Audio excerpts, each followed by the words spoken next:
wa na'udzu billahi min syururi anfusina wa min sayyiati a'malina. Asyhadu an la ilaha illallah wa asyhadu anna Muhammadar Rasulullah.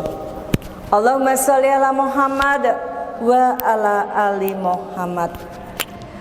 Qala Allah Ta'ala fi Qur'anul Karim, ya ayyuhalladzina amanu ittaqullaha haqqa tuqatih wa la tamutunna illa wa antum muslimun.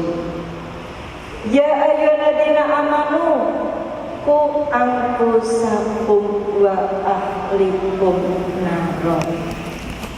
Yang saya hormati ketua dan panitia, seluruh panitia Madrasah Ibu, beserta para ibu-ibu,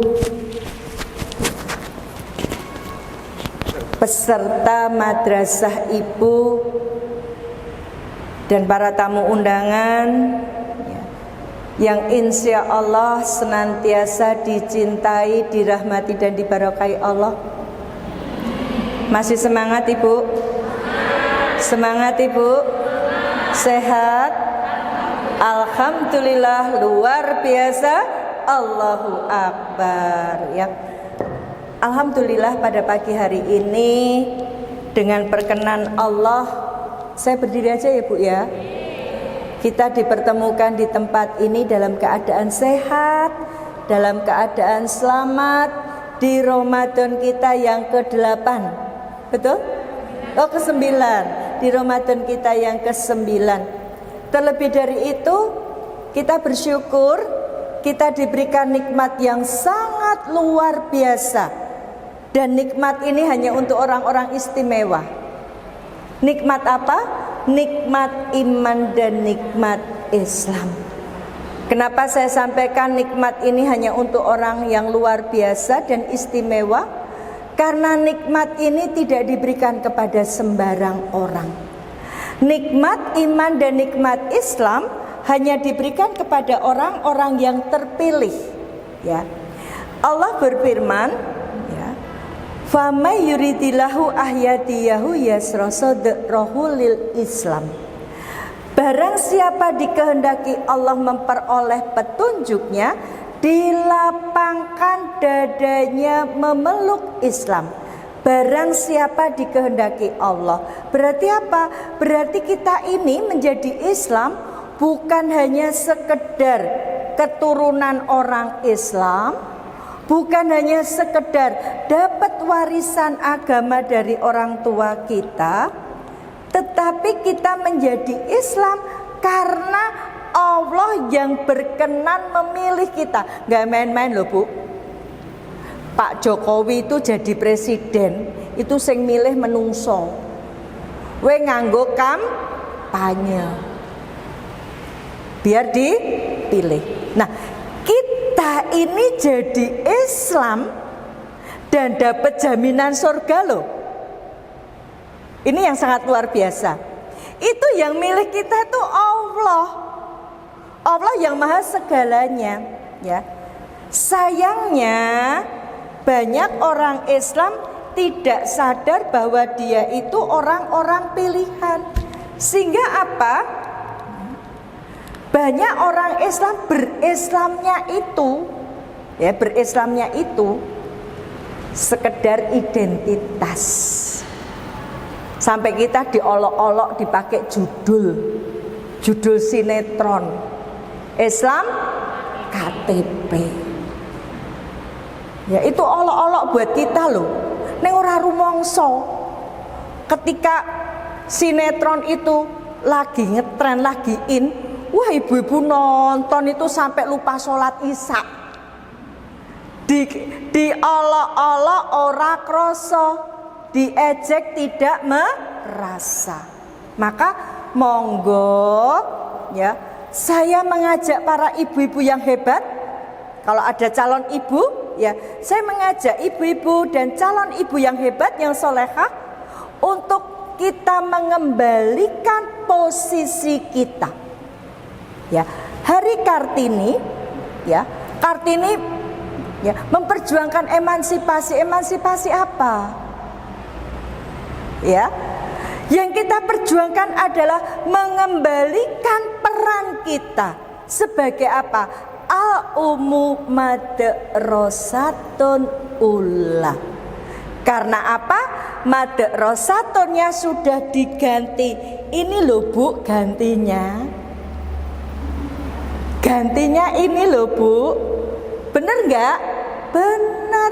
Nak sholat sebentar. Cepetan toh sholat? Iya.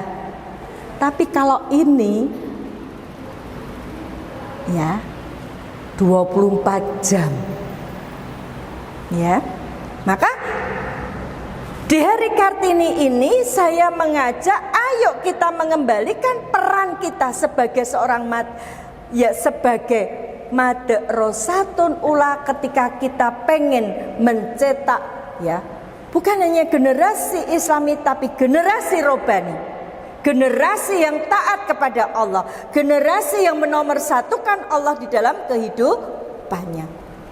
Salawat serta salam semoga senantiasa tercurah kepada junjungan kita Nabi Muhammad Sallallahu Alaihi Wasallam, keluarga, sahabat dan para pengikutnya, termasuk kita semua yang insya Allah senantiasa istiqomah sampai akhir zaman.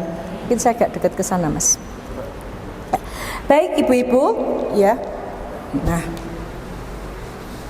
kok dekat mau enggak? Ini enggak nyala Mas, masalahnya ini enggak nyala, kurang masuk. Tadi malah nyala tapi enggak mau.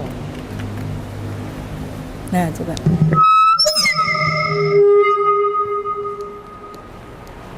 Enggak mau ya. Udah, penjenengan ini aja. Nah, oke. Ibu-ibu yang insya Allah dirahmati Allah, ya. Sebagai seorang mukmin kita punya tugas. Apa tugas kita? Di dalam Quran surat At-Tahrim ayat 6.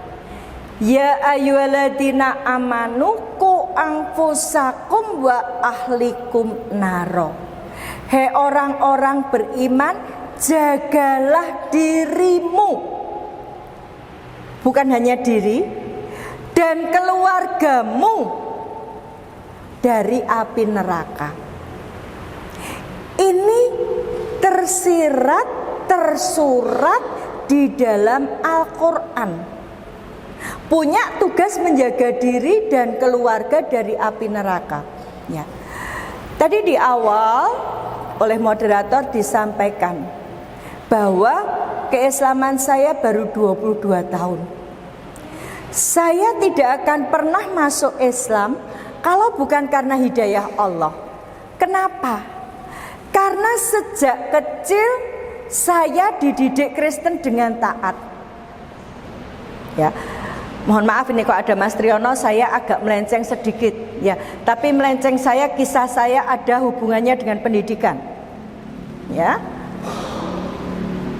Saya kalau bukan karena hidayah Allah, saya nggak mungkin masuk Islam. Kenapa? Karena sejak kecil saya dididik Kristen dengan taat.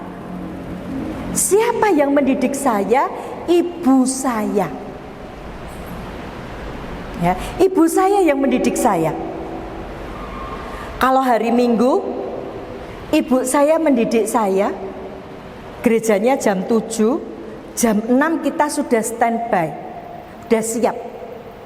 Ibu saya bilang, ibu neng gereja, kowe sekolah minggu.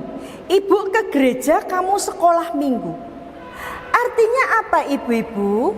Sejak kecil umur 7 tahun saya sudah dididik menomorsatukan Tuhan dan mengutamakan ibadah. Nggak ada perintahnya di dalam Alkitab ya, sekolah minggu atau ke gereja hari Minggu itu nggak ada. Karena perintahnya kuduskanlah hari Sabat. Sabat itu Sabtu, bukan Minggu.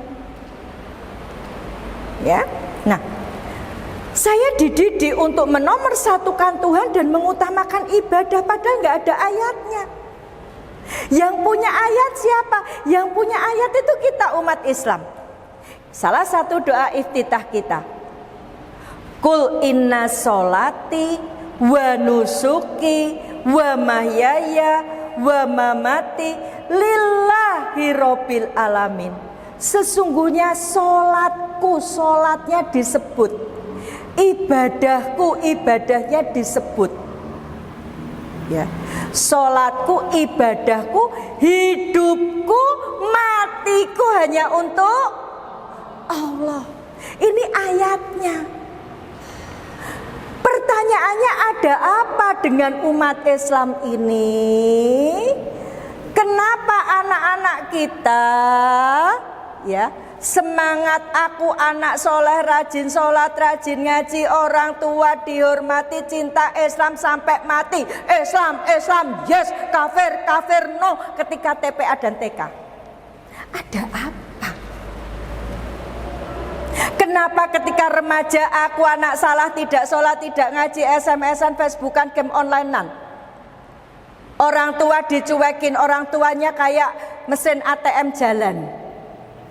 Dibutuhkan ketika butuh duit. Bukan cinta Islam sampai mati, cinta pacar.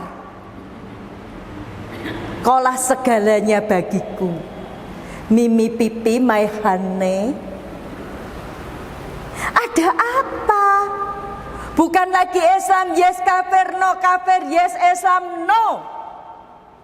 Tahun baru Masehi ikut. Ada orang Valentine Day, sekuntu mawar merah, sekotak permen coklat, ikut. Ada apa sih? Ya. Ada apa dengan umat Islam ini? Ada apa dengan orang tua Islam ini? Padahal doa kita next mas, doa kita ya. Terus doa kita ya lagi ya. Ketika kita habis sholat, doa kita Robbana hablana min azwajina wa dzurriyyatina qurrata ayun waj'alna lil muttaqina imama. Ya. Ya Tuhan kami, karuniakanlah kepada kami dari istri-istri kami, ya. Dan anak cucu kami, anak cucu loh Bu. Ya.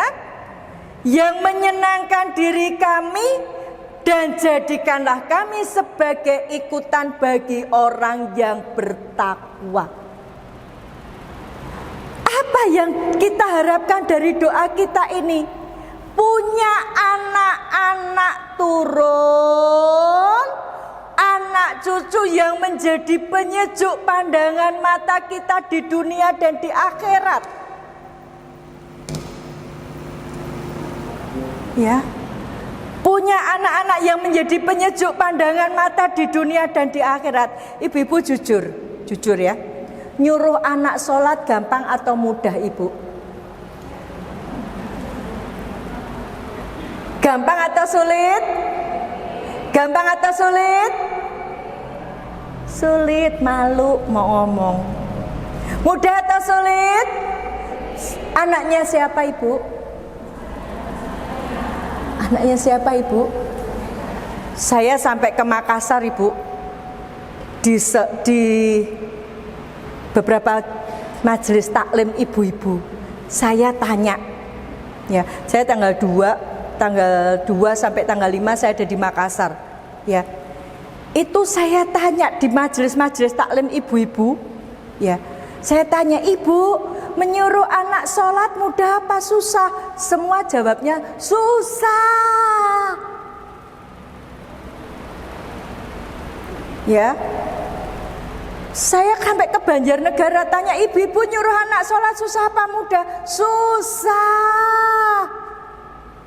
Saya ke Balikpapan tanya ibu-ibu, nyuruh anak sholat mudah apa susah? Susah. Lah pertanyaannya ada apa? Kenapa menyuruh anak sholat susah? Jangan-jangan doa kita hanya sekedar lip service,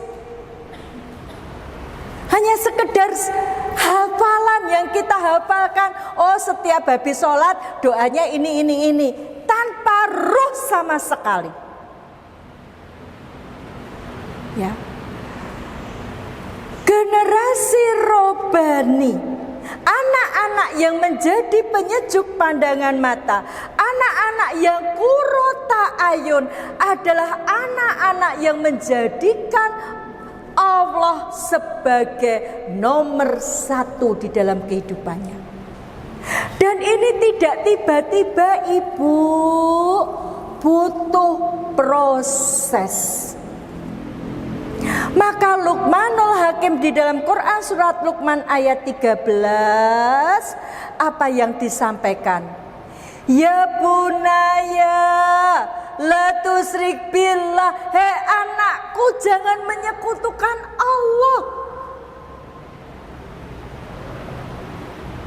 Ibu, kalau sampai anak kita susah melepas HP dari tangannya, susah melepas game dari matanya, mari kita introspeksi diri.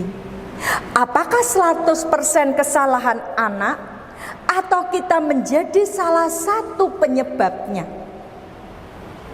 Nggak mau ribet, nggak mau diganggu anak umur 3 tahun dikasih HP, disetelkan game.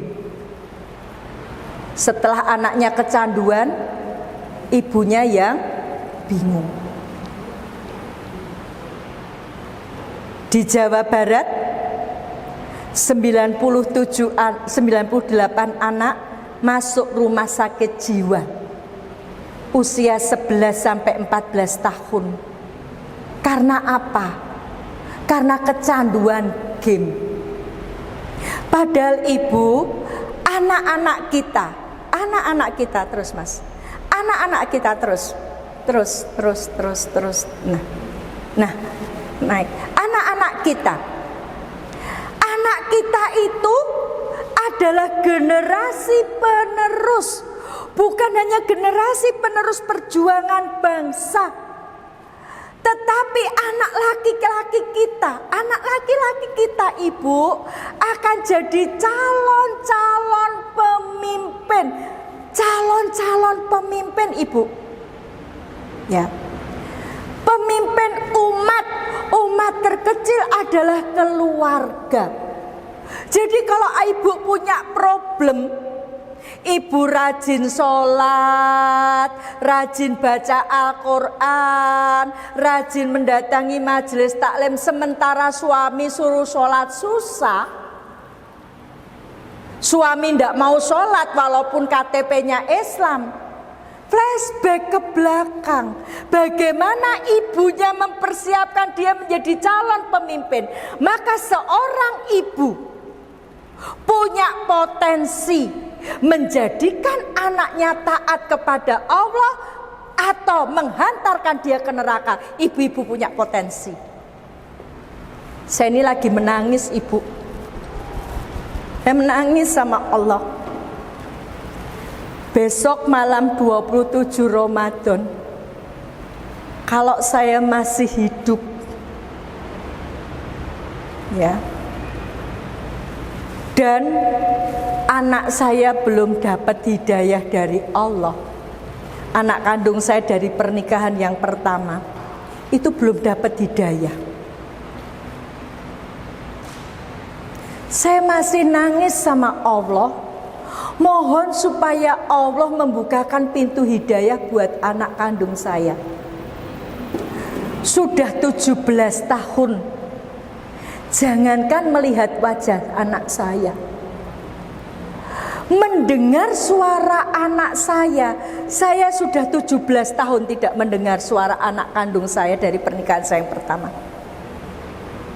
Kenapa? Malam 27 Ramadan tahun 2004, anak saya tanya sama saya, Mama nekat Islam atau balik Kristen? Saya katakan nekat Islam, Nak. Anak saya tanya, kenapa nekat Islam? Saya katakan, Nak, kalau mau masuk surga, pengen masuk surga, ternyata jalannya hanya dengan Islam, tidak ada jalan lain. Karena agama milik Allah itu hanya Islam. Inna dina indallahil Islam. Apa kata anak saya? Kalau nekat Islam, pilih anak atau pilih agama? Saya katakan pilih agama. Apa kata anak saya lagi? Kalau pilih agama, mulai detik ini, mulai malam ini, di antara kita sudah tidak ada apa-apa. Baik secara biologis maupun secara keimanan, kita sudah tidak ada apa-apa. Kamu bukan ibuku dan aku bukan anakmu. Itu disampaikan dia tanpa tangis, tanpa suara bergetar. Ya. Apa yang saya tangiskan, Ibu? Yang saya tangiskan kekokohan dia. Yang saya didikkan sejak kecil ternyata membuat dia seperti itu.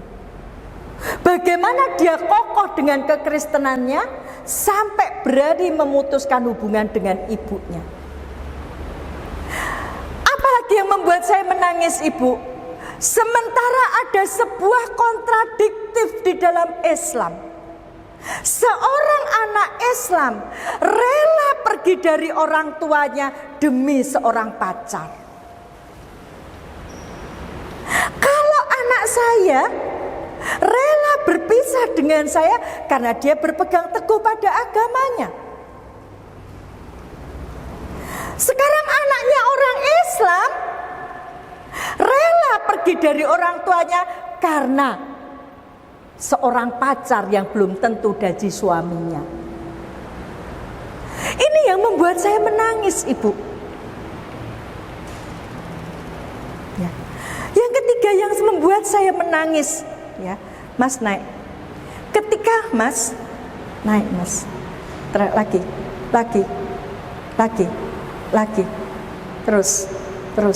terus naik, terus naik, Mas, terus naik, Mas, naik sebelum itu, Mas.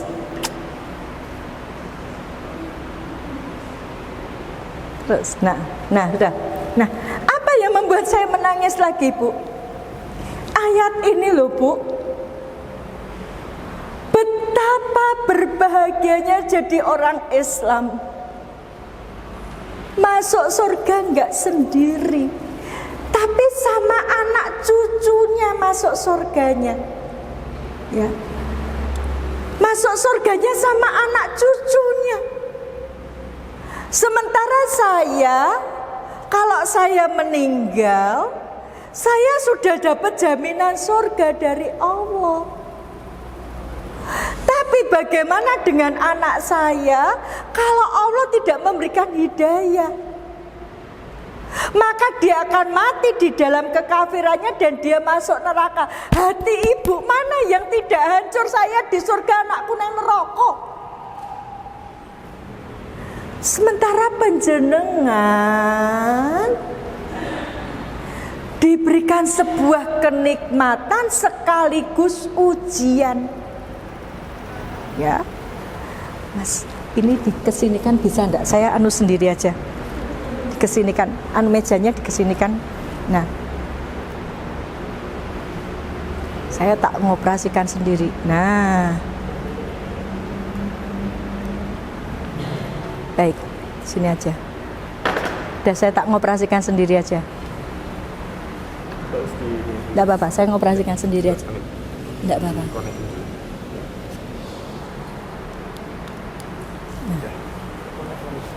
Ya.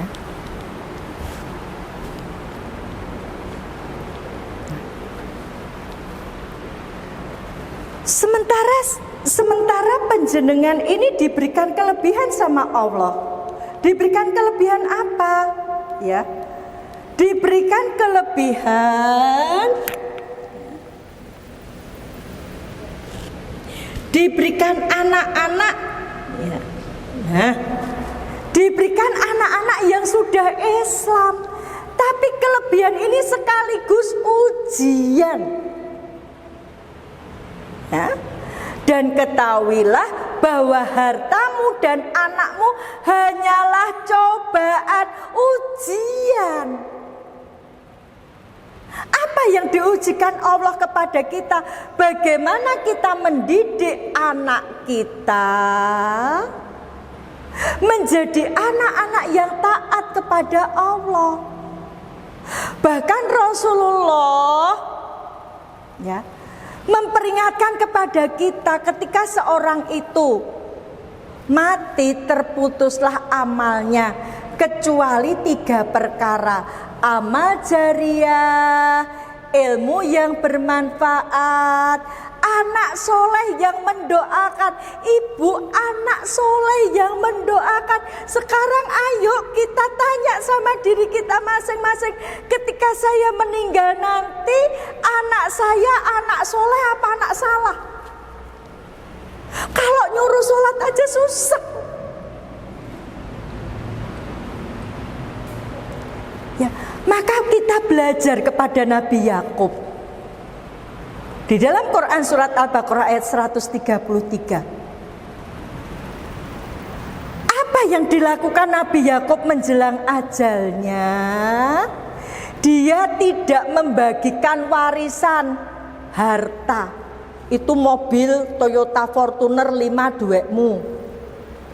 Itu sawah 5 hektar duwekmu. Bukan. Itu apartemen itu milik kamu. Enggak. Tapi apa yang dilakukan Nabi Yakub menjelang ajalnya? Di dalam Quran surat Al-Baqarah ayat 133, dia memastikan kepada putra-putranya, siapa yang kamu sembah sepeninggalku? Siapa yang kamu sembah sepeninggalku? Ya, Nabi Yakub memastikan. Apakah kalau Nabi Yakub itu sudah meninggal nanti, putra-putranya itu masih taat kepada Allah? Maka menjelang ajalnya itu yang ditanyakan. Putranya menjawab, kami akan menyembah Tuhanmu, Tuhan Ibrahim, Tuhannya Ismail, Tuhannya Ishak. Kami hanya menyembah kepada Tuhan yang Maha Esa. Ibu-ibu yang insya Allah dirahmati Allah, tidak akan ada jawaban seperti ini kalau tidak ada proses pendidikan dan mempersiapkan si anak. Tidak akan ada jawaban seperti itu, Ibu. Begitu juga kita belajar dari keluarga Nabi Ibrahim. Tidak akan ada jawaban dari Nabi Ismail ketika mau disembelih oleh Nabi Ibrahim. Ya Abuna, laksanakan, insya Allah engkau akan mendapatiku seorang yang sabar. Kalau tidak ada proses penyiapan anak untuk taat kepada Allah.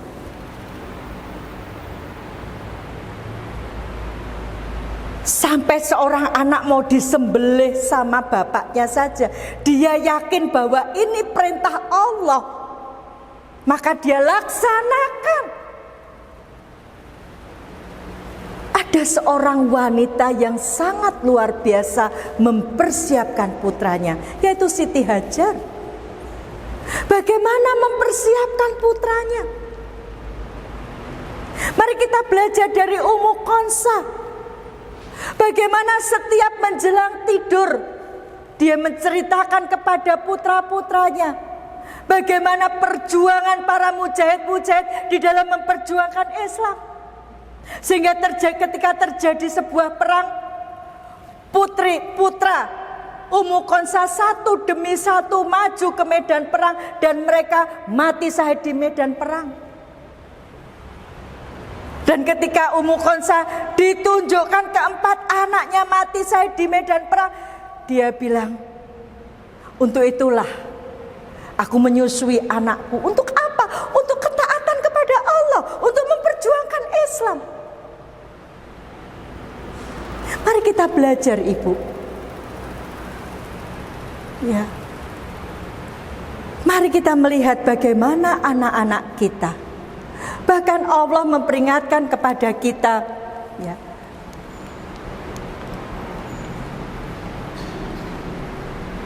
Nah, di Di dalam Quran surat An-Nisa ayat 9. Dan hendaklah takut kepada Allah orang-orang yang seandainya meninggalkan di belakang mereka anak-anak yang lemah. Hendaklah takut kepada Allah, ya. Orang-orang yang seandainya meninggalkan di belakang mereka anak-anak yang lemah. Ibu, kalau anak kita tidak sholat, ayo takut sama Allah, Ibu. Kalau anak kita yang sudah balik, anak laki-laki kita sudah balik, disuruh puasa Ramadan tidak puasa, ayo Ibu takutnya sama Allah, Ibu. Jangan pekewo sama tetangga. Jangan kita bilang kayak anaknya kayak sholat puasa kamu nggak puasa. Tapi ini perintah Allah loh, puasa ini takutnya sama Allah. Ya. Dan hendaklah takut kepada Allah orang-orang yang seandainya meninggalkan di belakang mereka anak-anak yang lemah. Lemah apa, Ibu? Ya. Lemah akidahnya. Lemah apa, Ibu? Lemah dalam mental dan fisiknya. Lemah apa, Ibu? Lemah dalam keterampilannya. Lemah akidahnya. Ya. Maka sebagai seorang ibu, kita punya tugas membentuk akidah anak-anak kita, membentengi akidah anak-anak kita dari segala bentuk perusakan. Perusakan terhadap akidah yang dilakukan oleh musuh-musuh Islam. Karena musuh-musuh Islam tidak akan tinggal diam, berusaha menggelincirkan kita umat Islam ini. Ya, mereka mengintai setiap saat bagaimana supaya bisa mengalahkan umat Islam ini. Allah memberi info kepada kita. Ya.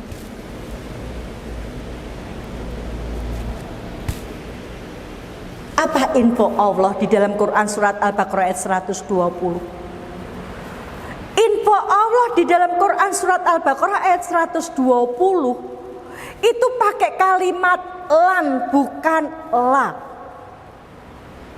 Walan tardo angkal Yahudu wala nasoro hatta tatabi'a millatahum. Orang Yahudi, orang Nasrani tidak akan pakai kalimat lan. Ya, tidak akan pernah dari dulu sampai kiamat nanti namanya Yahudi Nasrani tidak senang sama orang iman. Apa targetnya? Sampai kamu mengikuti milah mereka. Ya. Maka apa upaya mereka? Ya. Apa upaya mereka? Adalah mengacaukan atau menghancurkan keluarga. Tujuannya agar generasi Islam semakin jauh. Ya, Mas.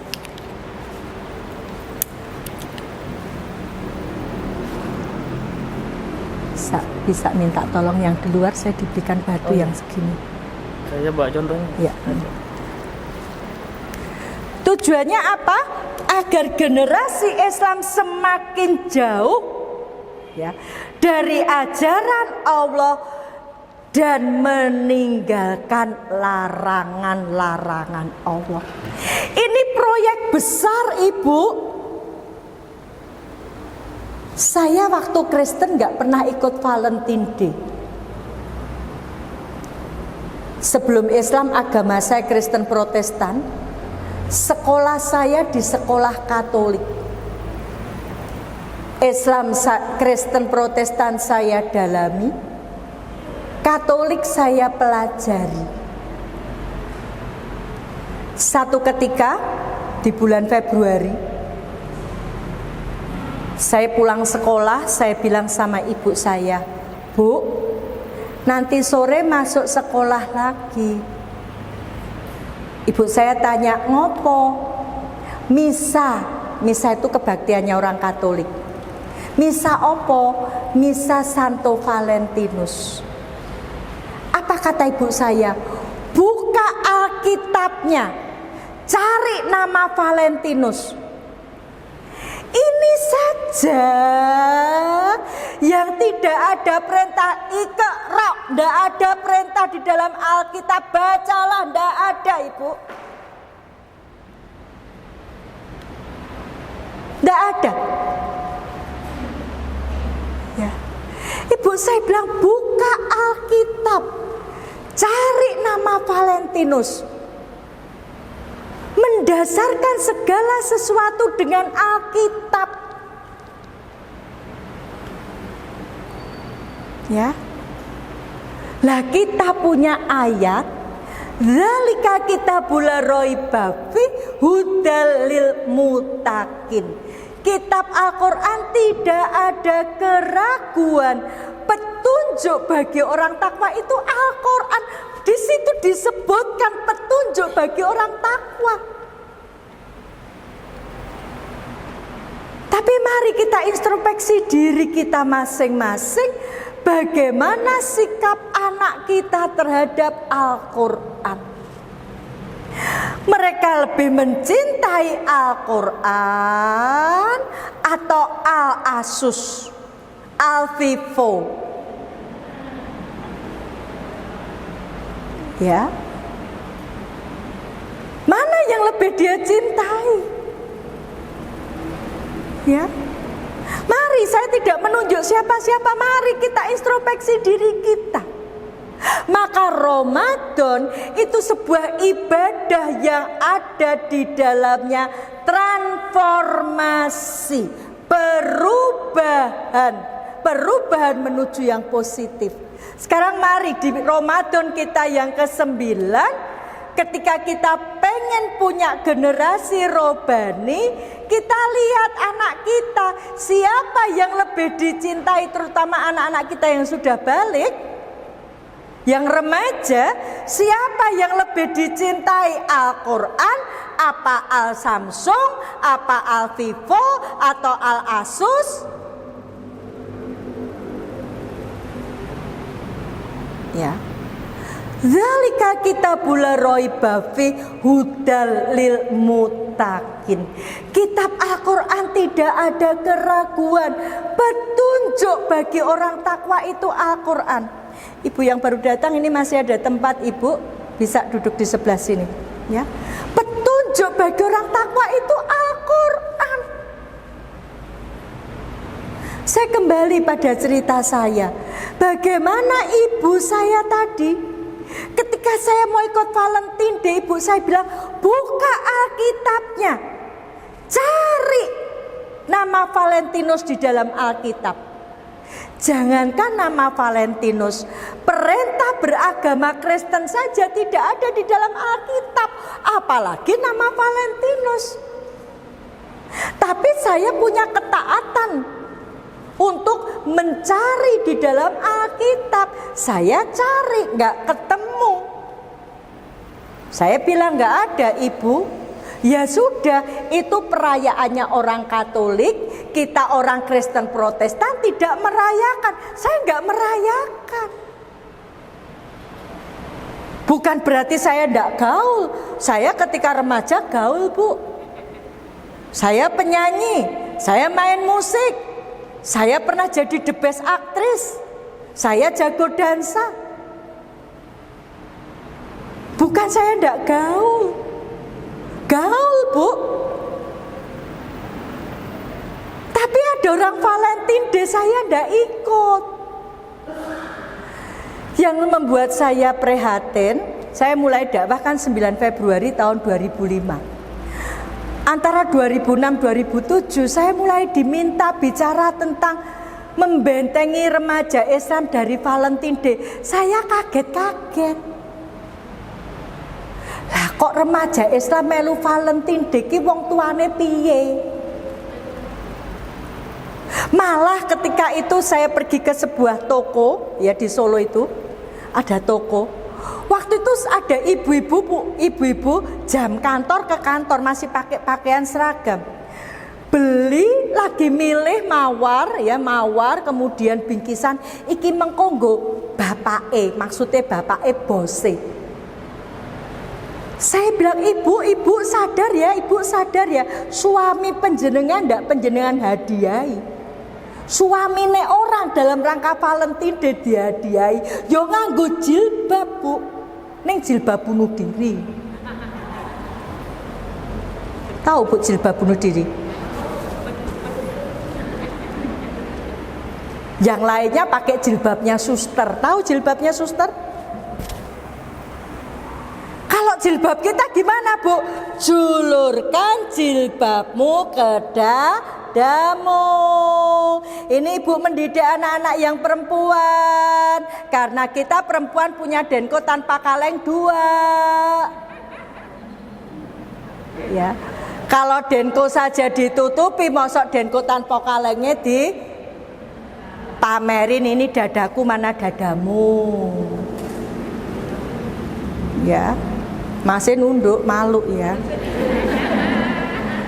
Ini bu, ya, saya nggak ikut Valentine Day karena apa? Itu perayaannya orang Katolik. Saya Kristen Protestan. Lah anak wong Islam ikut Valentine Day, padahal ya 2010-an itu coklat bonus kondom. Bayangin kalau remaja Islam beli coklat bonusnya kondom. Terus kondom itu untuk apa? Apa ditiup terus digandul-gandulkan gue hiasan. Terus dia tontonannya video porno. Apa dia ndak pengen nyoba ibu? Padahal promonya ya untuk mencegah kehamilan. Ya, saya ngisi pengajian di Cepu, ya, rohisnya di sana bilang di Cepu itu cari gadis yang masih perawan semakin langka.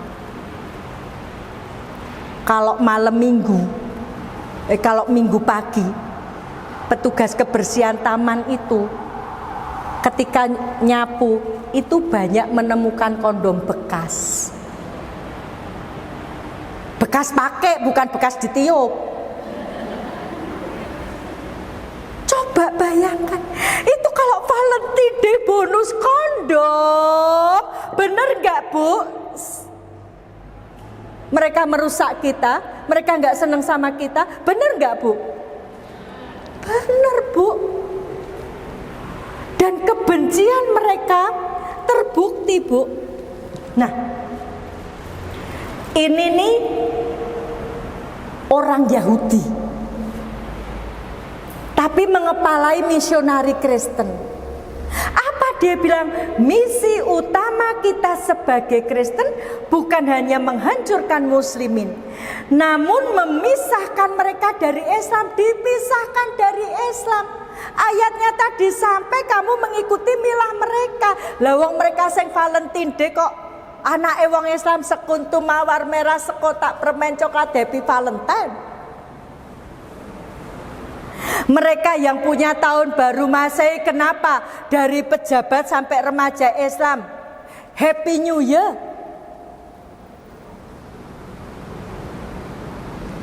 Selamat tahun baru. Tahun baru Masehi itu pada ada kaitannya dengan kelahiran Yesus. Tahun sebelum Yesus lahir disebut tahun sebelum Masehi. Begitu Yesus lahir disebut tahun Masehi. Sehingga apa? Malam tahun baru itu merupakan peribadahan mereka. Lah kok cah nom Islam Happy New Year ngurup ke mercon karo kembang api. Hanya karena pandemi saja ini tidak. Walaupun masih ada yang curi-curi. Ini loh bu, memisahkan mereka dari Islam. Ya, agar jadi muslim yang tidak berakhlak, yang dihancurkan akhlaknya, Bu. Akhlaknya yang dihancurkan. Padahal saya tertarik dan memutuskan masuk Islam setelah saya membaca buku judulnya Akhlak Islam. Mulai akhlak kepada Allah sampai akhlak terhadap tanaman, akhlak terhadap air ada, akhlak terhadap Allah, akhlak terhadap Rasulnya, akhlak terhadap kitabullah, akhlak terhadap sesama muslim dengan non muslim, akhlak berpakaian, akhlak berkendaraan, akhlak makan, akhlak minum, akhlak mendatangi majelis taklim, akhlak terhadap tanaman, akhlak terhadap air. Luar biasa ajaran Islam itu ketika saya membaca buku ini. Ya. Padahal saya sudah didoktrin sejak kecil boleh bergaul sama orang Islam ning ojo mlebu Islam. Diberikan gambaran yang buruk tentang Islam. Tapi setelah saya membaca buku ini, judulnya Akhlak Islam, ternyata ajaran Islam itu luar biasa, bukan biasa di luar. Akhlak Islam itu melebihi karakter, pendidikan karakter. Karena apa? Akhlak Islam dasarnya Quran dan hadis. Ya. Pendidikan berkarakter, ya, itu dari hasil olah pikir manusia. Tapi kalau akhlak itu dasarnya Quran dan hadis. Akhlak terhadap Allah, menomorsatukan Allah, tunduk patuh taat sama Allah. Tapi apa yang terjadi, Ibu? Anaknya orang Islam sudah remaja, yo bapake takmir masjid, ibuke pengurus pengajian, wanake pacaran. Neng Marina kono rangkulan, belum nikah sudah ciuman nganti koyo kethek. Monyet itu kan rangkulan ciuman ndak usah nikah. Lah kok anake wong Islam dong nikah lanang wedok rangkulan ciuman rak ya padha karo kethek to. Ini tadi loh, Bu, akhlak terhadap Allah dihancurkan. Ayatnya jelas, akhlak terhadap Al-Quran dihancurkan. Quran surat Al-Isra ayat 32, jangan dekati zina. Diolok sama pacarnya, sama temennya, hei kamu udah punya pacar belum? Belum. Hari gini segede gajah, badan segede gajah, belum punya pacar. Aduh kasihan sekali, culun katrok. Malu, apalagi lagunya cari pacar lagi, bingung golek pacar. Ya.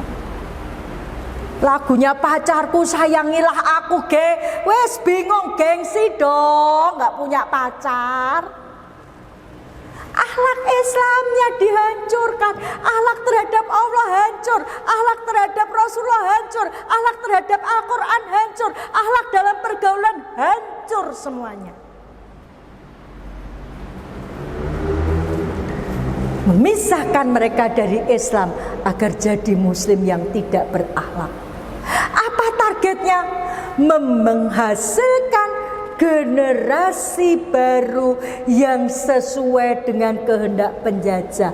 Apa kehendak penjajah? Mencabut Al-Quran dari dada anak-anak muda Islam. Dan ini dikatakan oleh Perdana Menteri Inggris dari tahun 1809. Ya, dia katakan tidak akan bisa menghancurkan umat Islam selama di dada pemuda-pemuda Islam bertengger Al-Quran. Maka bagaimana upayanya mencabut Al-Quran dari dada anak muda Islam? Sampai ada rumus 5S 5F. Song, seks, sport, smoke, sosial media. 5F, food, fashion, film, female, film. Food, fashion, faith, kepercayaan, ya, makanan, ya, film. 5S 5F. Mereka membuat rekayasa sedemikian rupa untuk menghancurkan umat Islam, menghasilkan generasi baru yang sesuai dengan kehendak penjajah. Coba bayangkan, Ibu, tahun 2005, karena saya tergabung di dalam forum Arimatea, beda ya sama Arimateanya Semarang. Kalau Arimateanya Semarang itu ngurusi kematiannya Kristen, ya. Forum kami, forum Arimatea itu tujuan kita, misi kita dakwah kepada non muslim dan imunisasi akidah kepada umat Islam. 2005 sekjen kami sudah menyampaikan akan datang misionari kuning ke Indonesia. Ketika itu kami berpikir yang datang itu pendeta penginjil, sehingga persiapannya mempersiapkan ayat-ayatnya untuk debat dialog sama mereka. Tapi ternyata yang datang siapa, Bu? Yang datang Blackpink, yang datang K-pop, yang datang BTS, di mana penyanyi-penyanyi Korea tadi banyak yang ateis. Ada yang nyanyi pakai kalung salib. Terus satu ketika saya berusaha membuka browsing, tanya sama Mbah Google, ya, tanya sama Mbah Google saya, ya, tentang lagunya, ya, lagunya Blackpink. Ternyata di dalamnya ada lagu-lagu yang meniadakan Tuhan. Berarti kalau anak kita nyanyi, dia murtad tanpa sadar. Gimana, Bu? Kalau sampai dia murtad tanpa sadar, Quran surat Al-Tur ayat 21 tadi terus piye coba? Dan orang yang beriman serta diikuti anak cucu mereka di dalam keimanannya, apa Allah janji, kami akan kumpulkan bersama anak cucu mereka di mana? Di sorga. Lah anak putune dewe malah nyanyi K-pop, Blackpink.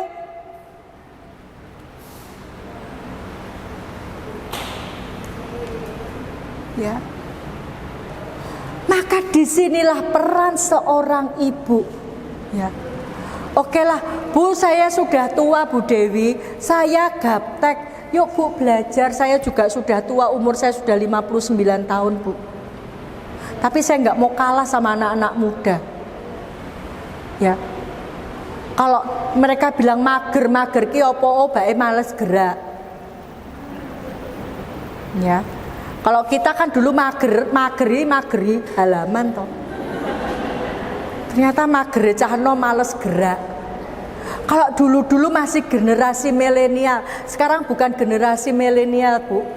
Generasi rebahan. Tahu Bu rebahan?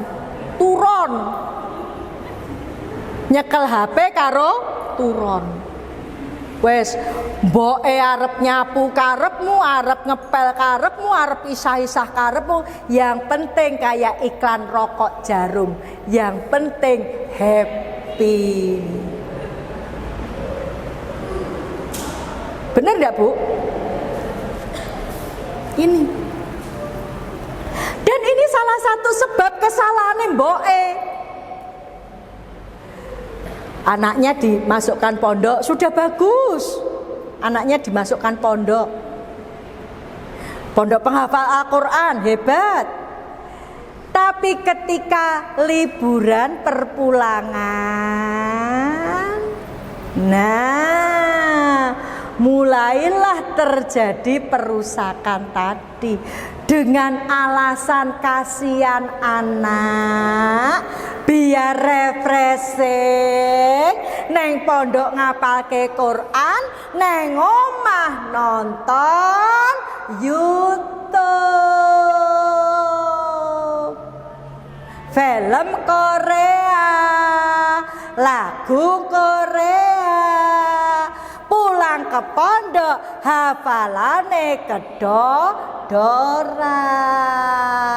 Ya nuwes nyalahke ustadae, penak to? Yes. Karo mongso dhek sing salah, ustadae sing salah. Apa neh rumangsa mbayar, wis ustadae sing salah. Ora mesake ustadah. Ustadzah satu ngurusi anake wong 30. Wong sing duwe anak siji wae ngurusi anake siji ra iso kok. Iso nyalahke ustadzah. Ini lho Bu. Ya, mempersiapkan generasi baru yang sesuai dengan kehendak penjajah. Sudah tidak peduli lagi pada Al-Qur'an, tidak peduli lagi pada hadis.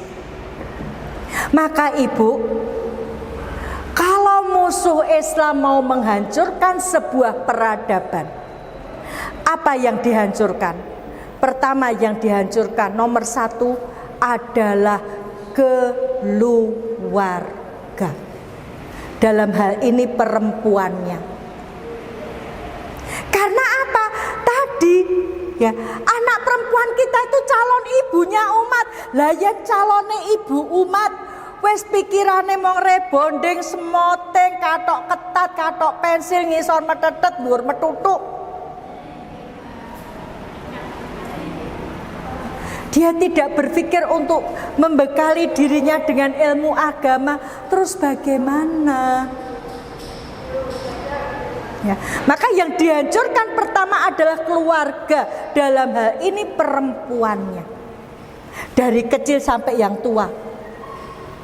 Saya bulan yang lalu Bu, sebelum Ramadan, saya ngisi pengajian di Tuban. Kira-kira Bu, kalau umur 86 tahun itu masih muda apa wis tua Bu? Wis tua. Karek ngenteni sesuk apa sok mben to? Lah kok dadak murtad?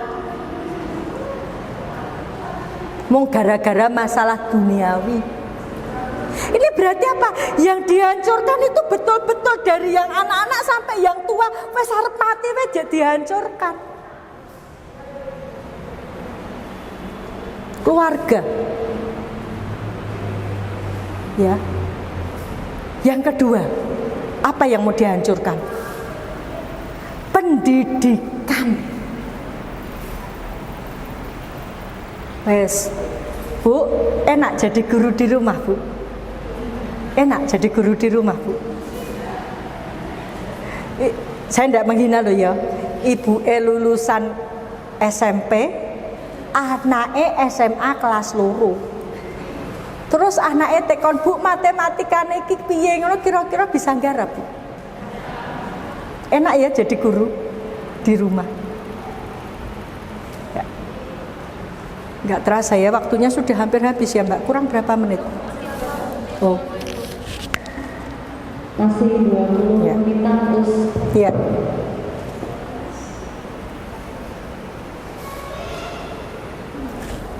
Iya. Enak ya Bu ya, jadi guru di rumah. Maka josoknya lah ke gurune. Ya, pendidikan yang dihancurkan. Sampai apa Bu? Ada upaya meniadakan pendidikan agama Islam di Indonesia. Bayangkan, isih ana pelajaran agama Islam pe anake wong Islam, sekolahe ning sekolahan Islam, pakai kerudungnya hanya di sekolah. Begitu keluar rumah kerudungnya dicopot, takut ndak gaul. karena mbok gaul. Loh Bu, banyak loh mbok gaul malu pakai kerudung seperti ini, malu, takut ndak kelihatan cantiknya katanya. Padahal kebalikan loh Bu, teman-teman saya sekolah STM dulu tuh penasaran pengen ketemu saya.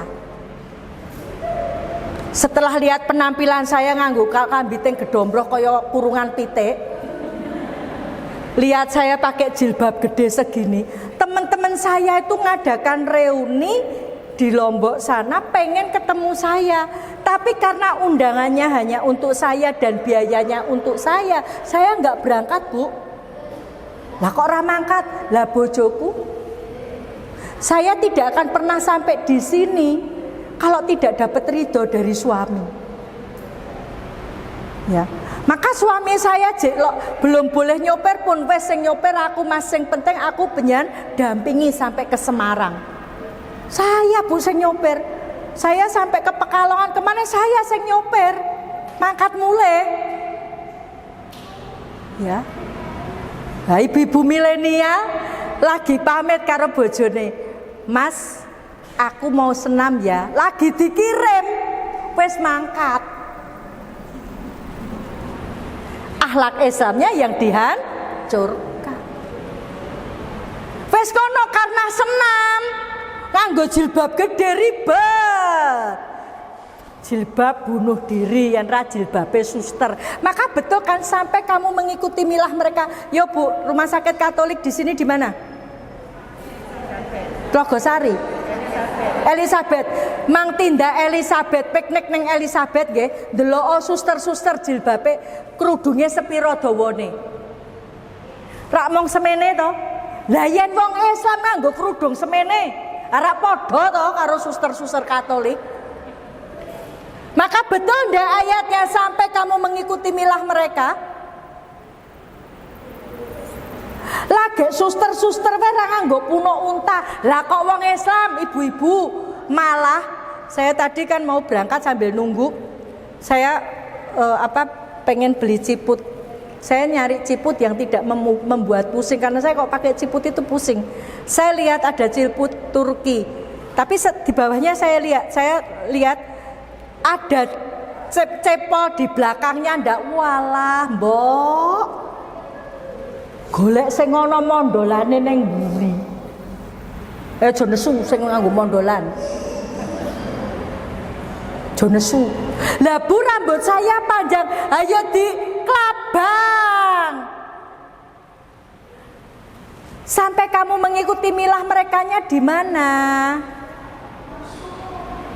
Bu, wanita-wanita Eropa yang konotasinya beragama Kristen, baik Kristen Protestan maupun Katolik, itu yen pesto rambutnya dikonde di sini loh Bu, nih neng kene,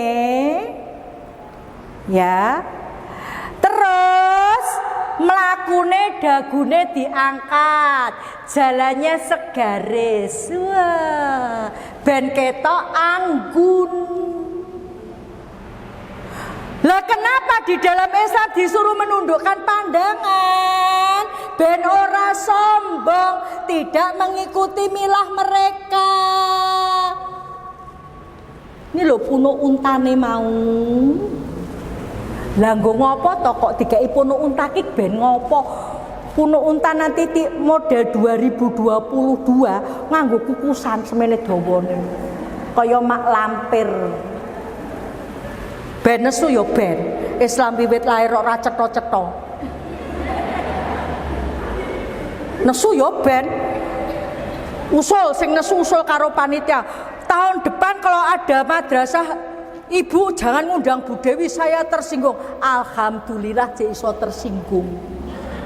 Timbang kaya lagune Bimbo, bermata tapi tak melihat, bertelinga tapi tak mendengar, wes atine wis diformalin. Lah ibu-ibu yang seperti ini piye didik anake wedok? Rekane disekolahke nang sekolahan Islam. Nang sekolahan Islam pakai rok pakai rok terusan, ombo, nganggo jilbab, dijulurkan. Bareng tekan ngomah, arep neng mall, ganti celana panjang. Mamah malu kamu pakai celana kayak gitu, kayak ondel-ondel. Ki mbok ra cetok. Loh, jangan dikira tidak terjadi, Ibu. Saya ngisi ya kajian di sebuah SMA Islam di Solo ya, di sebuah SMA Islam. Ada pertanyaan, Bun, mau tanya apa sayang? Aku itu, Bun, di sekolah sudah pakai seperti ini, Bun. Tapi waktu aku pulang mau diajak mamahku ke mall, mamahku suruh aku ganti pakai celana ketat, pakai baju ketat, pakai jilbab kecil. Mamahku malu kalau aku pakai seperti ini. Lah kenapa mamahmu malu? Lah karena mamahku masih pakai celana pensil, pakai kaos ketat, kerudungnya bunuh diri. Maka yang dihancurkan tadi keluarga, dalam hal ini ibunya, perempuannya, yang selanjutnya pendidikannya, pendidikan agama diporak-porandakan. Kudune taat karo Allah, kudune Allah yang nomor satu, Allah dikesampingkan. Ini Ibu, saya prihatin banget. Ono pendidikan agama saja kaya ngene, akhlaknya kebanyakan remaja kita. Lah piye meneh yen ora ono pendidikan agama. Yang selanjutnya apa yang dihancurkan? Yang dihancurkan selanjutnya adalah hilangnya tokoh-tokoh panutan, hilangnya tokoh-tokoh keteladanan. Lah awake dhewe kita orang Islam itu tidak perlu kehilangan tokoh, karena kita punya tokoh yang sangat luar biasa. Uswatun hasanah kita yaitu Rasulullah Shallallahu Alaihi Wasallam. Kita nggak perlu kehilangan tokoh. Lah karena tokohnya diganti, kudune tokohnya Rasulullah Shallallahu Alaihi Wasallam, tokohnya ya siapa, Bu? Bintang Korea. Ya, apa artis Korea? Ya, apa? Tokohnya bintang sinetron sing murtad. Ya, jadi tokoh idola. Tokohnya pemain sepak bola. Oke, kalau misalnya punya idola pemain sepak bola, mbok pemain sepak bola Turki. Wayahe adzan mandek sing bal-balan do buka. Tuh do salat lagi bal-balane diteruske. Ya. Kehilangan tokoh panutan. Inilah upaya mereka menghancurkan kita. Maka tugas kita sebagai seorang ibu, ya, ini, ya, kita membentengi anak-anak kita dari segala upaya penghancuran. Apa sarana mereka menghancurkan? Adalah merusak muslimah dengan menyebarkan propaganda agar meninggalkan tugas utamanya sebagai penjaga keluarga dan madrasah yang pertama bagi anaknya. Rapenak dadi wong wedok, menderita. Lagunya zaman dulu, ya, lagunya zaman dulu. Ya, wanita dijajah pria. Karena 10 menit oke. Ya. Wanita dijajah pria sejak dulu. Dijadikan perhiasan. Makanya do pamer. Dadi peragawati lenggak-lenggok. Ya. Ini loh Bu, propagandanya jangan mau jadi perempuan urusan dapur sumur kasur. Padahal urusan dapur sumur kasur, kalau kita ini lakukan ikhlas karena Allah, pahalanya sama dengan yang pergi berjihad. Tapi propaganda musuh-musuh Islam lewat feminisme bahwa Di dalam Islam, ajaran Islam itu mengekang perempuan. Ya. Yang kedua, merusak generasi muda agar mudah diarahkan mereka sesuai dengan kehendak mereka. Musik, nongkrong, pacaran, menghabis-habiskan waktu,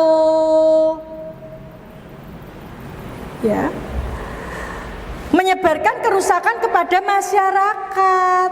Nah, ini contoh generasi yang rusak, ya, yang lemah iman dan mentalnya antara lain.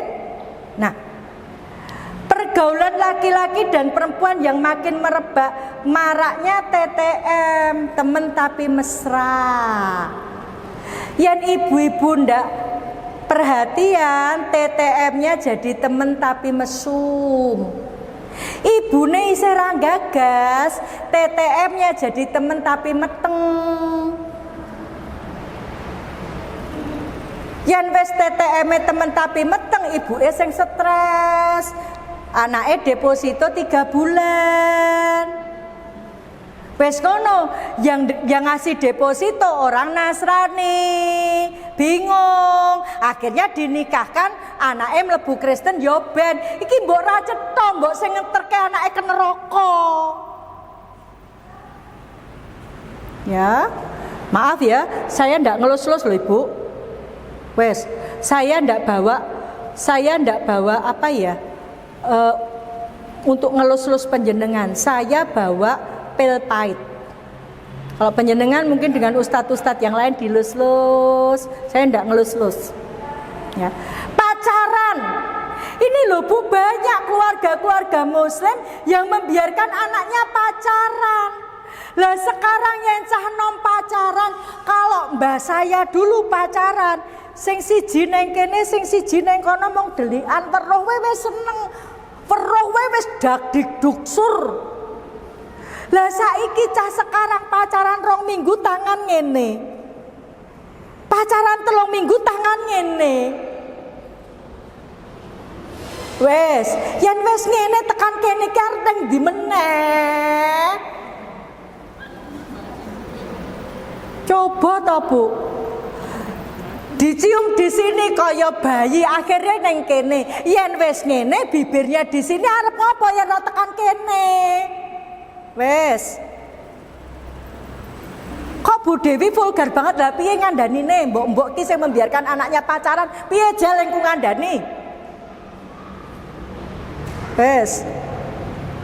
Masalahnya ada ibu-ibu yang bingung ketika anaknya ndak pacaran. Apa kamu ndak laku toh nak, kok kamu nggak pacaran? Iki mbok ra cetha banget. Ya. Ini loh Bu, pacaran. Seks bebas Bu.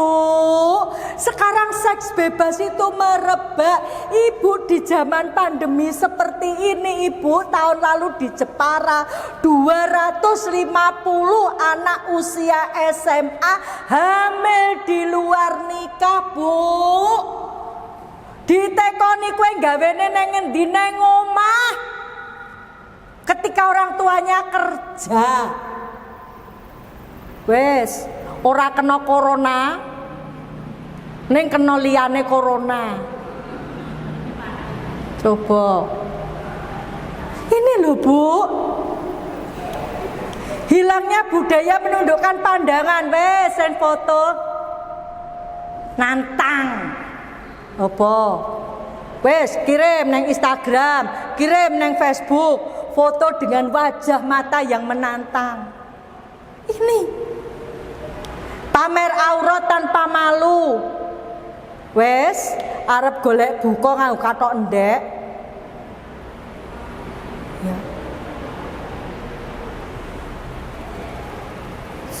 Saya kemarin di hotel, delok cah wedok metu saka kamar suami saya langsung masuk kamar lagi. Kathok endek nganggo kaos tank top, njupuk pesenan makanan dari tukang GoFood. Sing isin suami saya. Ini Bu, tanpa malu pamer aurat. Merebaknya pengkonsumsian obat terlarang, narkoba dan alkohol. Ya. Asik dan kecanduan TV, game, tidak peduli terhadap waktu. Buktiin aja. Mudah sekali ikutan tren dan perubahan ideologi. Ateis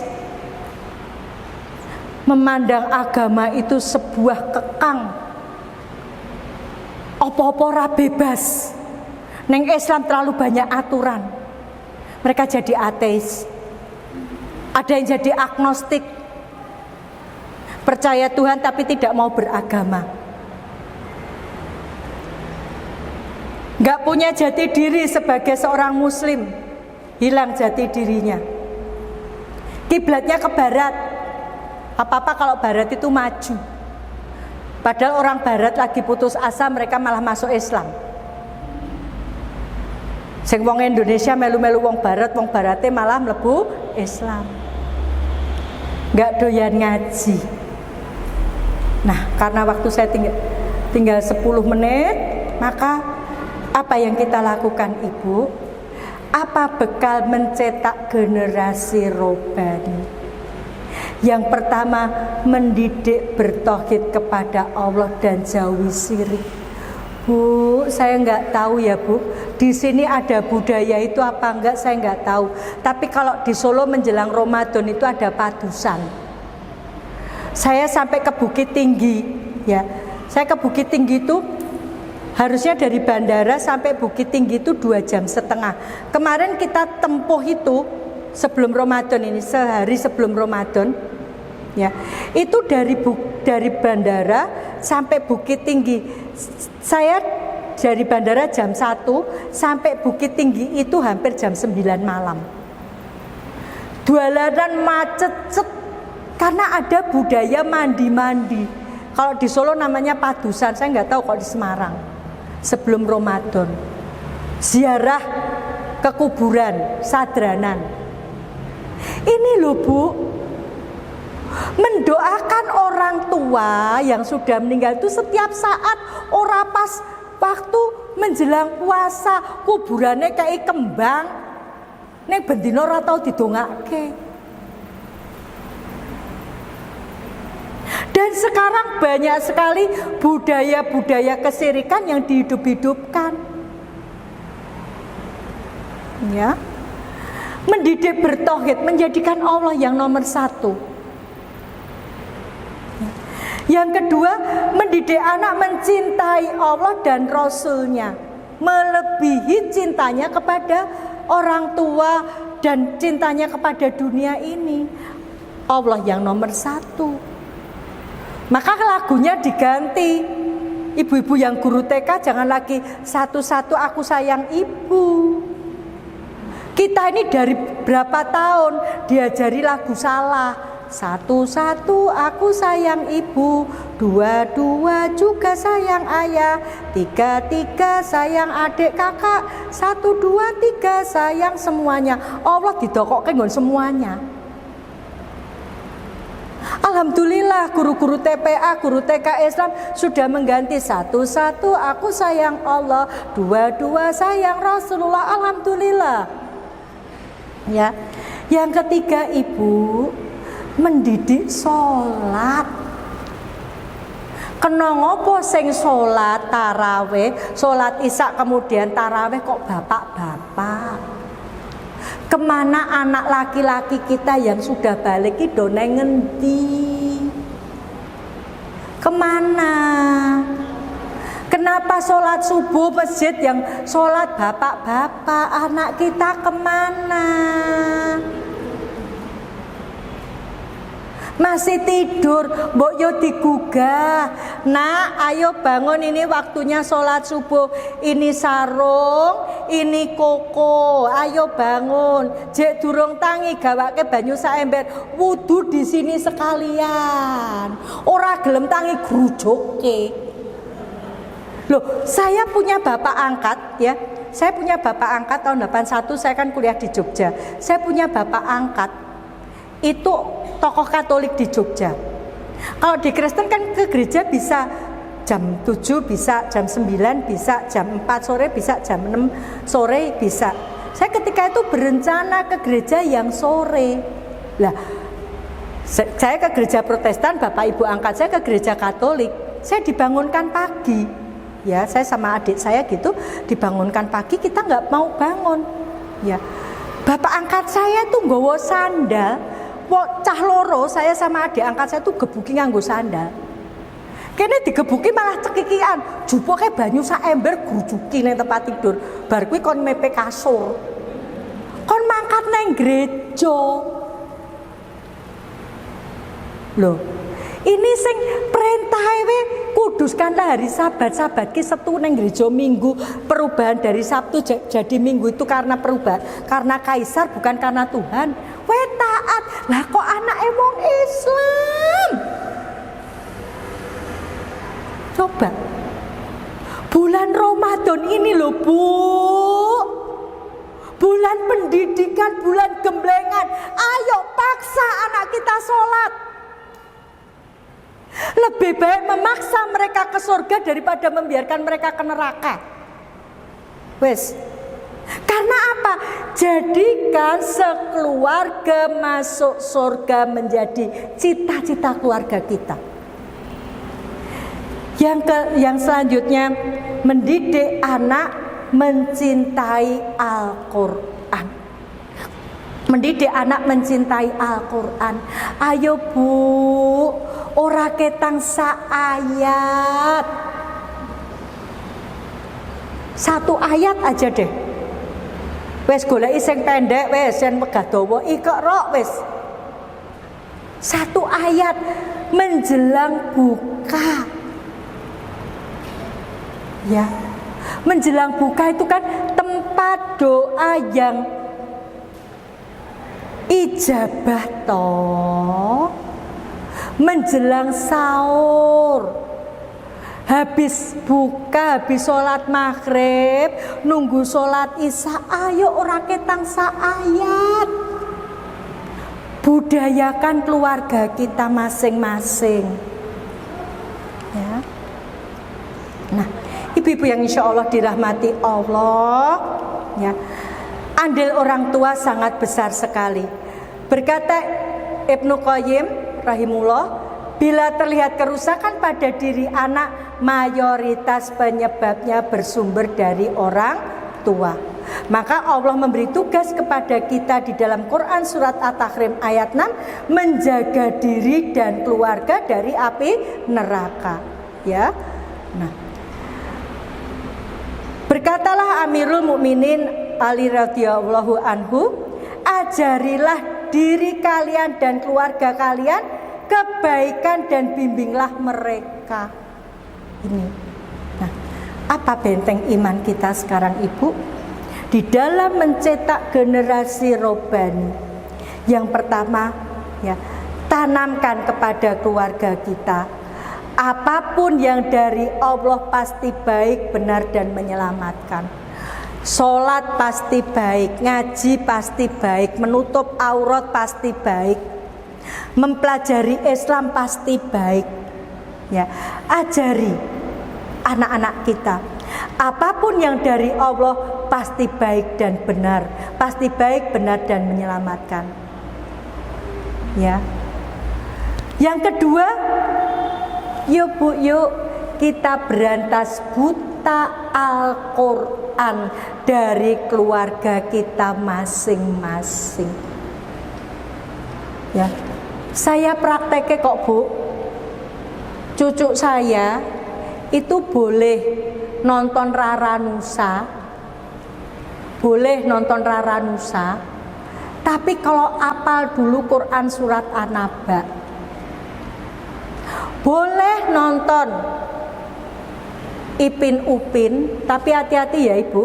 Ipin Upin itu ada ya upaya propaganda LGBT. Hati-hati ya. Dan kalau Ibu perhatikan, walaupun itu film anak-anak Islami tapi dimasukkan sedikit-sedikit unsur perusakan kepada Islam juga. Harus ada pendampingan. Ya. Kayak gini, boleh lihat. Tapi kalau sudah baca 10 ayat Al-Qur'an itu ya. Yang ketiga, sampaikan pada anak kita bahwa hanya Islam yang sempurna, sehingga apa? Dia punya kebanggaan jadi orang Islam, bukan merasa rendah diri jadi orang Islam, minder, merasa enggak gaul. Justru dia merasa saya Islam ini membuat saya jadi orang yang beradab, membuat saya jadi orang yang modern karena Islam. Kebersihan ada di dalam Islam. Ya. Yang selanjutnya, sampaikan kepada anak kita bahwa hanya Islam yang diridhai Allah, selain Islam tidak. Sehingga apa? Ketika anak kita bergaul, punya teman non muslim, kemudian mempengaruhi dia untuk meninggalkan Islam, dia punya patokan bahwa hanya Islam yang dari Allah, hanya Islam yang menyelamatkan saya dari api neraka. Dia punya patokan. Mosok to Bu, awake dhewe kalah ya. Saya hari-hari ini ya, di sela-sela kesibukan saya menerima konsultasi 2 mahasiswa kedokteran Katolik yang dia belajar Islam, dan yang satu tadi malam WA saya, Bu Dewi, saya sudah mantep dan saya akan mengambil keputusan masuk Islam. Alhamdulillah. Karena apa? Dia dokter, dia pinter. Dia melihat di dunia kedokteran itu ya, kok ada di dalam Al-Qur'an. Ya, berarti apa? Berarti Al-Qur'an ini lebih maju daripada teori manusia. Ya saya bilang karena Al-Qur'an dari Allah. Itu yang dari Katolik loh Bu. Dan ini mahasiswa-mahasiswa yang pinter Bu. Karena dia SMA-nya akselerasi. Ya, masih sangat muda-muda sekali. Ya. Yang satu pengen masuk Islam karena apa? Ada temennya dia yang Islam, dulunya taat, karena pacar dia pindah Katolik. Setelah jadi Katolik, nganggo pakaiannya yang tadinya pakai pakaiannya tertutup, sekarang nganggo pakaian bahannya kurang. Dulunya ndak minum alkohol, sekarang minum alkohol. Dia bertanya, berarti agama saya itu membuat orang jadi nggak baik. Wong tadinya dia tertutup rapat, kok sekarang malah pamer-pamer lekuk tubuhnya. Tadinya dia ndak minum alkohol, kok sekarang jadi minum alkohol. Nah ini, maka tugas kita menyampaikan kepada anak kita bahwa hanya Islam ini yang baik diridhoi Allah. Supaya apa? Anak kita punya kekokohan, punya fondasi yang kuat tentang agamanya. Ya. Kemudian kita sampaikan pada anak-anak kita, bila ada perintah maupun larangan dari Allah, tujuannya untuk apa? Ben kita selamat.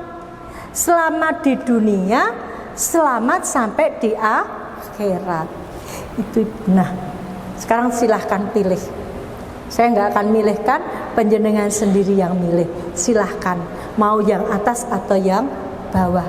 Jawabnya ada pada panjenengan. Karena saya sudah dibatasi waktu, walaupun masih banyak yang ingin saya sampaikan, kita dibatasi waktu saya kembalikan pada moderator.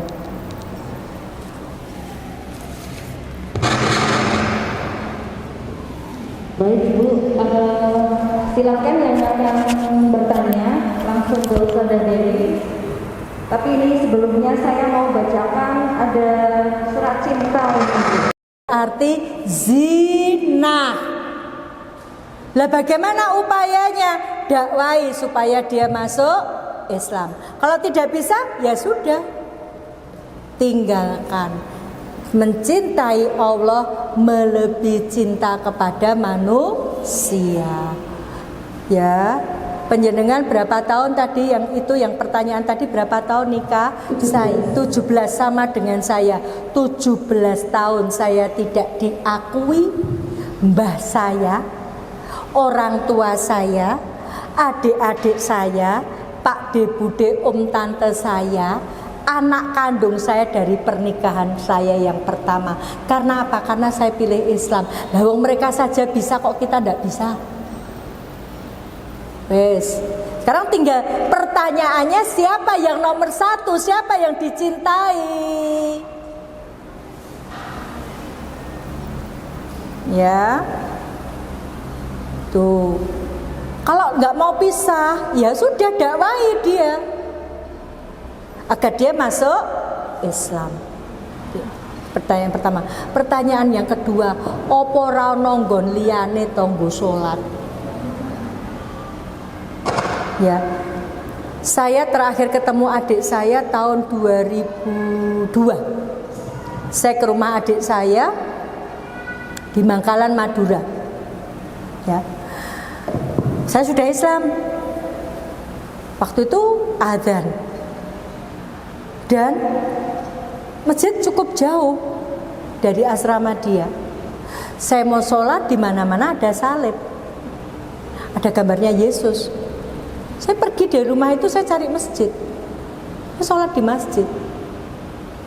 Toh jalannya nilai pahala.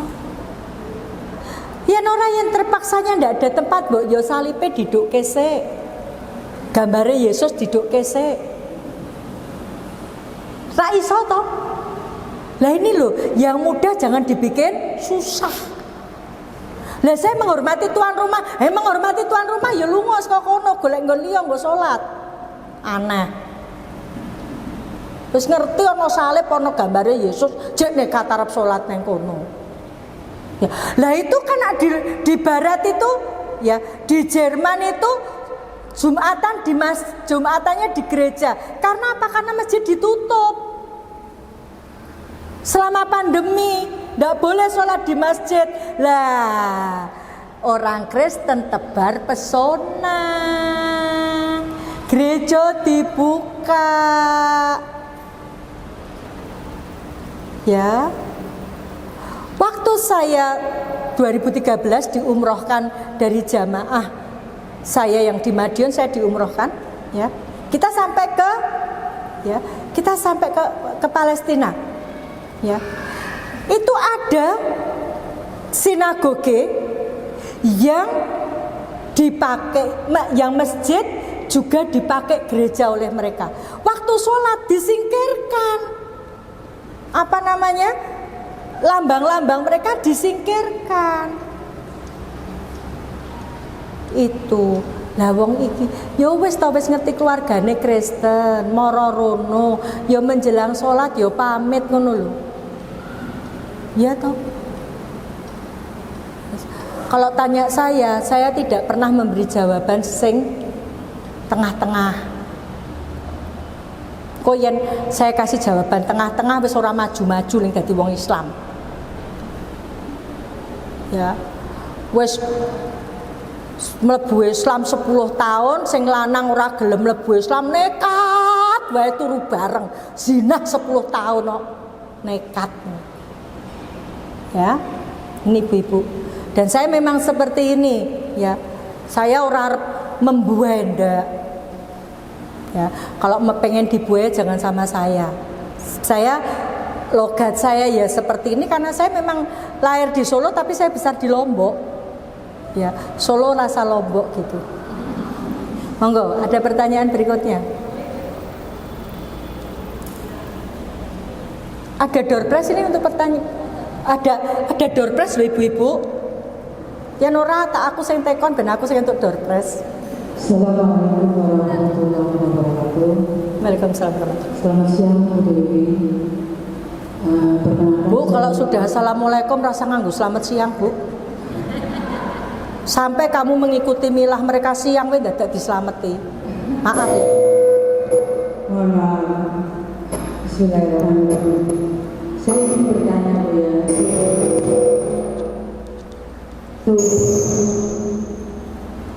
Sehubungan dengan apa yang Ibu sampaikan tadi mengenai anak. Ini terjadi pada saya, ya. Saya bilang, mama mau ke majelis ini, madrasah Ibu, gitu kan. Terus anak saya bilang, kenapa mama harus ke sana jauh-jauh? Kita cari yang dekat aja. Saya bilang, ini dari sekolahan mama yang di SNI. Saya bilang gitu ya. Ya cari yang dekat-dekat aja kan ada. Saya sampai nggak bisa jawab itu. Nah, saya pengen dikasih jawaban dari Ibu, nanti saya akan sampaikan ke anak. Saya harus bisa menjawab anak saya itu gimana. Ya. Katakanlah, kenapa mama jauh-jauh mencari ilmu sampai ke sana, atau di sini juga banyak gitu. Maaf Bu, saya dari keluarga mualaf, saya dari Buddha.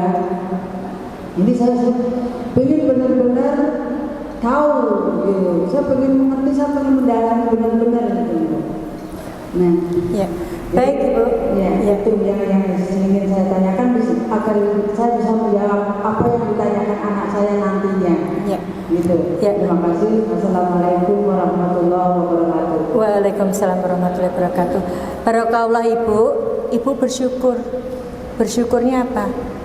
Ibu diberikan hidayah. Dapat tiket ke surga loh Bu. Ya, karena Quran surat Ali Imran ayat 85, barang siapa mencari agama selain Islam, sekali-kali tidak diterima darinya. Selain Islam itu Hindu, Buddha, Kristen, Katolik, Konghucu, aliran kepercayaan, ya, dan lainnya yang bukan Islam, itu ditolak sama Allah. Berarti yang diterima Allah yang mana? Yang Islam. Maka Ibu bersyukur, disyukuri nikmat iman dan nikmat Islam tadi dengan apa? Melaksanakan Islam ini secara kafah. Salah satunya apa? Tholabe ilmi. Nah, putra Ibu umur berapa? 22. Nah, 22. Sampaikan, nak, kenapa mama pergi ke sana? Mama ini butuh tholabi ilmi. Karena mama ini seorang ibu. Ibu itu madrasah bagi anaknya. Sementara pengetahuan agama ibu masih kurang. Ya. Nah, Ibu sampaikan tema hari ini membentuk generasi yang robani. Nah, mama pengen tahu generasi robani itu bagaimana toh? Lah kok jauh-jauh? Nak, setiap langkah ketika kita itu pergi tholabi ilmi itu dihitung pahala. Itu enaknya jadi orang Islam. Yang deket-deket sini ada mah. Iya, kebetulan yang deket-deket sini temanya tidak sama dengan yang di sana. Itu. Alhamdulillah Ibu, ya. Jadi di dalam Islam ini, ya, apapun yang kita lakukan, ketika kita niatkan karena Allah, itu ada ridho dari Allah, ya. Saya sebelum pandemi itu ada dari Hindu, dia dari Thailand, ya. Setiap Jumat itu intensif diskusi sama saya, ya. Dan dia pengen pindah ke dari Buddha, dia dari Buddha, intensif, ya, belajar Islam sama belajar diskus sama saya, dan tinggal dia sudah ini ya menemukan bahwa Islam yang benar, tinggal syahadat tapi dia belum berani. Kenapa? Karena dia dari Thailand sana, kalau dia syahadat maka dia akan dikeluarkan dari seluruh seluruh keluarga besarnya, klannya, seluruh marganya dia akan dikeluarkan, ya, dan dia harus pergi dari daerah itu, ya.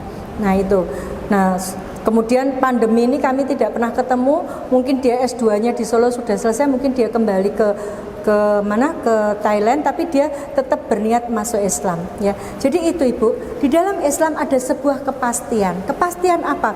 Kepastian beragama. ya, bahwa agama milik Allah, inna dina indallahil Islam, agama milik Allah itu Islam. Saya diskus dengan yang dari Buddha tadi, saya minta dia untuk, dia bilang, saya tanya kitabmu ada berapa? Ada 5. Coba kamu buka setiap kitabmu, ada nggak perintah beragama? Ya, pertemuan berikutnya dia bilang tidak ada.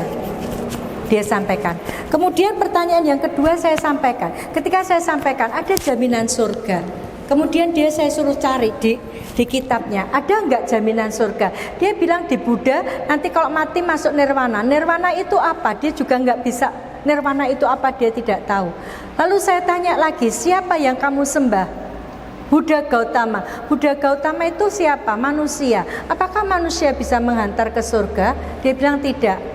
Nah, 3 hal pokok yang saya tanyakan sama dia, dan dia membuka pada 5 kitabnya tadi. Nah, setelah diskus dengan saya sampai lama kok kami diskus, ya, sampai masalah kehidupan di dalam Buddha dan di dalam Islam segala macam, dia sudah sampai pada titik poin dia harus tinggalkan Buddha, tapi dia belum berani. Seperti itu, ya. Jadi ini ibu-ibu sampaikan pada putranya, nak, kenapa sih mama pergi ke madrasah Ramadan? 1, ya, mama ini kan mu'alaf, ya, pengen tahu Islam lebih detail, bukan hanya kulit luarnya tapi lebih detail. Apalagi mama sebagai seorang ibu, karena di dalam Islam seorang ibu itu sekolah bagi anaknya, maka mama harus tahu ilmunya. Nah, ini kebetulan ada madrasah khusus untuk ibu. Bagaimana mendidik anak biar jadi remaja, biar jadi generasi robani. Ya, di sekitar sini juga ada pengajian, tapi temanya berbeda dengan yang di sana. Ya, ibu boleh memberikan nomor nomor saya kepada putra ibu. Kalau putranya pengen diskusi sama saya, boleh. Ya, putranya sudah masuk Islam belum, Bu? Sudah. Nah, putranya kalau mau diskusi sama saya boleh, silakan, nggak masalah. Ya, ibu boleh catat nomor telepon saya 081 329 ya 081 329 300 552. Tapi saya tidak menerima WA yang tanpa identitas. Banyaknya kayak banget. Setelah saya tanya ini siapa, hamba Allah dari bumi Allah, wes ngerti. Dudu siluman. Mbok yo ini fulanah dari Semarang. Peserta kajian madrasah ibu, kan penak toh. Ya, orang ini dari hamba Allah di bumi Allah, wes ngerti, dudu siluman gitu. Itu ya ibu.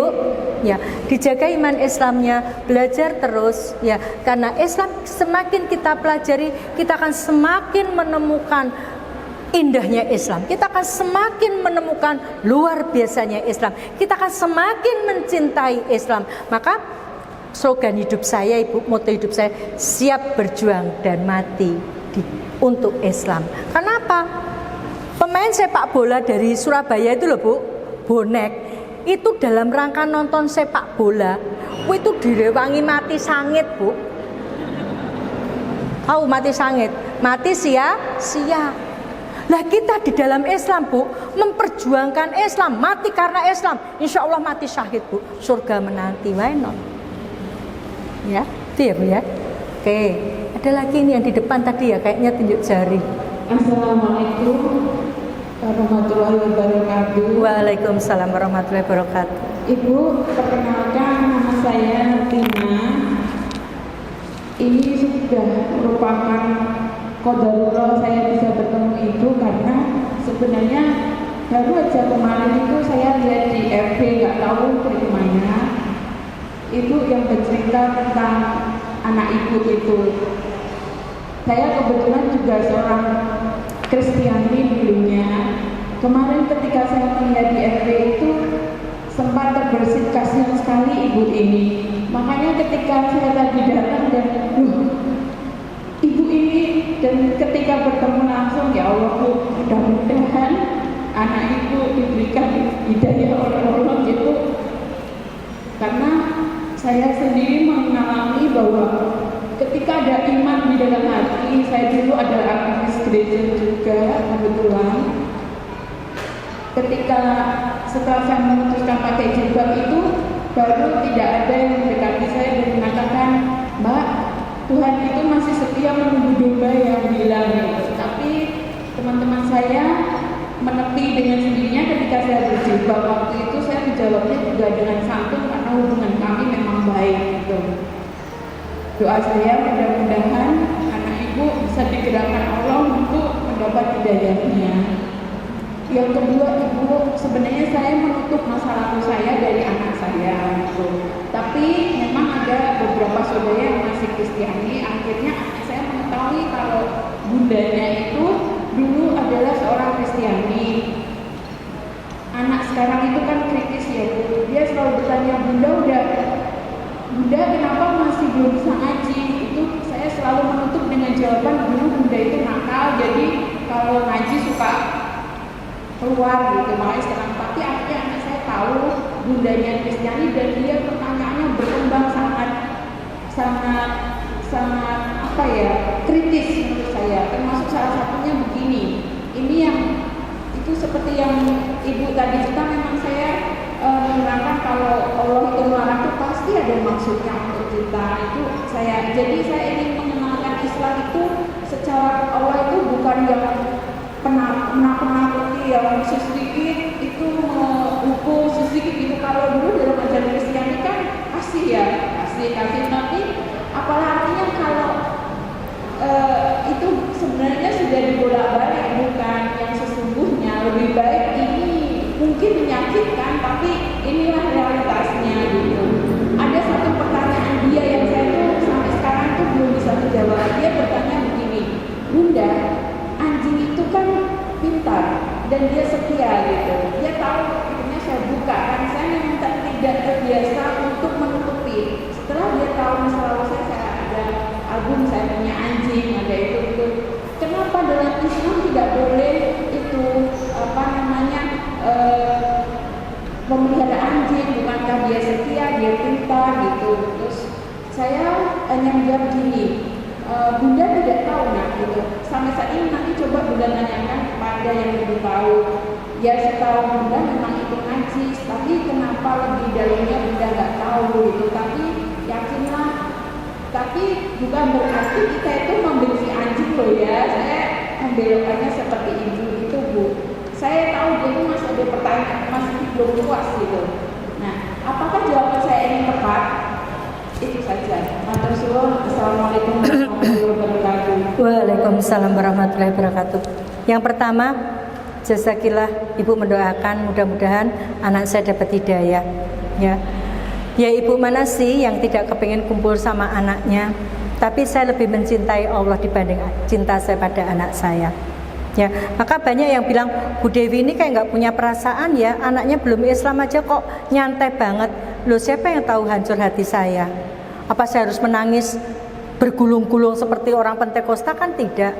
Maka saya berdakwah seperti ini, harapan saya ini menjadi wasilah Allah membukakan pintu hidayah untuk menolong saya. Allah bukan hidayah untuk anak saya, Allah menolong saya gitu. Itu yang pertama. Yang kedua, Ibu, umur putra Ibu berapa, Ibu? 9 tahun.